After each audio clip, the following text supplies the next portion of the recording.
How do you spell PSOAS? Melissa Meiste here from Nephew Physical Therapy to talk a little anatomy. Have you heard of the PSOAS? Let alone, do you know how to spell it? It's kind of like the word possum, which is O-P-O-S-S-U-M. Opossum? I'm not sure I even know how to spell that. But the PSOAS I know how to spell. P-S-O-A-S. PSOAS.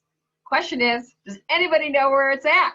Well, let me show you. One of the things you need to know about us as physical therapists is we love to teach. And because our background is totally anatomy and physiology, it's lesson time. So let me show you this image right here that we pull out regularly in the middle of an evaluation. In case you didn't know, this right here is your abdomen. It's what you get if you pull out all your guts and organs. You see now the back of your spine, right? From the anterior view, like you're looking through your belly button. You've got your spine, you have your hips right here. But let me show you, my friend, the PSOAS, or possibly your enemy. The PSOAS attaches L1 to L4, and it dives down behind your guts and organs and actually attaches to your inner groin. That is the PSOAS. It is a long muscle, and it is responsible for bringing your knee upwards, like when you're climbing steps, when you're running. It helps you from tripping. And so that PSOAS really is a very vital muscle in everyday life of mobility. Here's the challenge. When we sit too much, welcome to modern day life, when we sit too much, that muscle shortens over time. And so when a muscle gets short, it's going to change then the joints around it. Remember, it starts from kind of the middle of the low back, goes all the way down to your groin. So what it's going to do, and what we technically call it in physical therapy, is it's going to cause you to anteriorly tilt. It's going to push your back forward. It's going to make you stick your belly out and stick your butt out, but not in a good way. It makes everything really, really tight. And when you have a tight PSOAS, you have a weak glute often to go with it. How do we treat that here in physical therapy? Well, one, we love to get our hands on everything. And so a good myofascial release of the PSOAS is often necessary.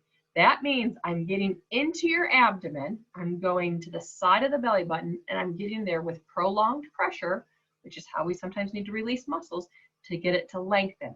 So we need that PSOAS to lengthen so that the opposite muscle group, the glutes, can engage. So it needs manual therapy. It will need some stretching, which is going to be a half kneeling position. The challenge with the PSOAS, honestly, is it's less is more. So it's a very subtle tilt that we need to do to feel a stretch or a pull in the front of the hip. Keep in mind, whenever we recommend stretching, no less than 30 seconds. I kind of recommend at least 60 seconds because it takes a while for your nervous system to actually stop sending signals to the muscles to protect you. So good prolonged stretching helps to engage flexibility.